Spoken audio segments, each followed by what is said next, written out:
इमाम फखरुद्दीन राजी रहमतुल्लाह ताला ने एक बड़ी प्यारी हदीस लिखी है। कहते हैं नबी पाक सल्लल्लाहु अलैहि वसल्लम के पास एक शख्स आया, उसने कहा या रसूलल्लाह मैंने कलमा पढ़ना है पर चार चीजें हैं जो मुझसे छूटती नहीं और आप उनको हराम कहते हैं, तो हुजूर आप हुक्म करें क्या करूं? फरमाया चल तू बोल वो क्या है? कहने लगा जी मैं शराब का भी आदी हूँ। माज़अल्लाह, बोलिए अस्तगफिरुल्लाह, सारे बोलिए मैं शराब का आदी हूँ, मुझसे छूटती नहीं। और फिर कहने लगे मैं चोरी का भी आदी हूँ, जाती नहीं। और तीसरी बात ये कि मैं माज़अल्लाह सुम्मा माज़अल्लाह जिना का भी आदी हूँ। और चौथी मेरे अंदर बीमारियां कि मैं झूठ बहुत बोलता हूं। ये आदतें छूटती नहीं, मैं इनके होते हुए कलमा कैसे पढ़ूं? आपके दीन में ये शदीद बुरी चीजें और मुझसे छूटती नहीं, तो क्या हुक्म है?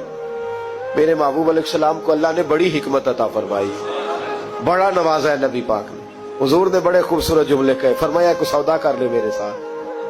अर्ज की हुजूर हुक्म हो? फरमाया चारों में से एक छोड़ दे, कलमा पढ़ ले, सौदा कर ले। कहा हुजूर हुक्म करे कौन सी? सहाबा कहता है अब हम घूम रहे थे कि ये क्या बात है, चारों चीजें हराम में कतई है। हुजूर कहते हैं एक छोड़ दे, मैं एक वादा कर। कहा या रसूलल्लाह हुक्म करे? तो सहाबा कहते हैं अब जब हुजूर ने कहा एक छोड़ दे तो हम फिर तज्जिया कर रहे थे कि शराब बड़ी गंदी है, जिना बड़ा गंद है, चोरी किसी के हक में डाका है, जुल्म है। लेकिन मेरे नबी पाक अलैहिस्सलातु सलाम ने क्या खूबसूरत फरमाया, फरमाया चल तू झूठ छोड़ दे। क्या छोड़ दे? अल्लाहु अकबर। फरमाया झूठ छोड़ दे। अर्ज की बाकी? फरमाया बाकी अल्लाह फजल करने वाला है, तू झूठ छोड़ दे। अब लोग कहते हैं कि हम हैरान थे कि इतनी गंदी चीजें, शराब भी, जिना भी, चोरी भी, और हुजूर ने सिर्फ झूठ छुड़वाया है।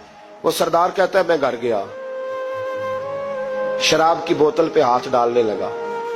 दिल में ख्याल आया शराब पी के सहाबा के मजमे में जाऊंगा, तो अगर किसी सहाबी ने पूछा कि तूने शराब पी है, झूठ बोलूंगा तो नबी पाक के वादे का क्या बनेगा, और सच बोलूंगा तो उस महफिल नूर में बैठूंगा कैसे शराब पी के? कहते 2-3 दफा हाथ बढ़ाया पर मजा नहीं आया, मैंने पटखी दीवार के साथ बोतल, मैंने कहा ये तो गई, ये नहीं पीऊंगा आज के बाद। कहते फिर मैं बाहर निकला उस औरत के पास रात गुजारने जहां मुंह काला करना था। कहते हैं जब पहुंचा तो उसने पहला सवाल पूछा, कहने लगी सुना है तू कलमा पढ़ गया है? कहते बस वजूद चकनाचूर हो गया। कहते बिजलियां दौड़ गई। मैंने कहा अगर झूठ बोलूं तो हुजूर के वादे का क्या बनेगा? महबूब ने कहा झूठ नहीं बोलना, अगर सच बोलूं तो फिर इसके करीब कैसे जाऊं? कहते वहां से भी लौट आया। अब मेरी जिना की आदत भी गई।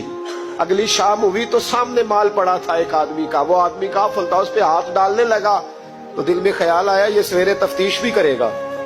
अगर पूछता पूछता मुझ तक आ गया कि तूने तो नहीं चोरी की, तो झूठ तो मैं बोल ही नहीं सकता, हुजूर से वादा किया है, और सच बोलूंगा तो मेरी आबरू क्या बचेगी?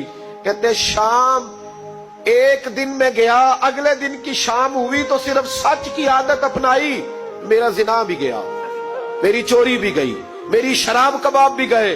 कहते तीसरे जाके दरवाजा रसूल पे बैठा, सहाबा बाकी अपना काम करते रहे, मैं सिर्फ मुस्तफा का चेहरा तकता रहा, मैं बस चेहरा तकता रहा। देर हो गई तो एक सहाबी कहने लगे क्या देख रहे हो? तो मैंने कहा इस रसूल का कमाल देख रहा हूं, इस महबूब का कमाल देख रहा हूं। एक झूठ छुड़वाया है तो रब करीम ने मुझे सारे तकवे अता फरमा दी।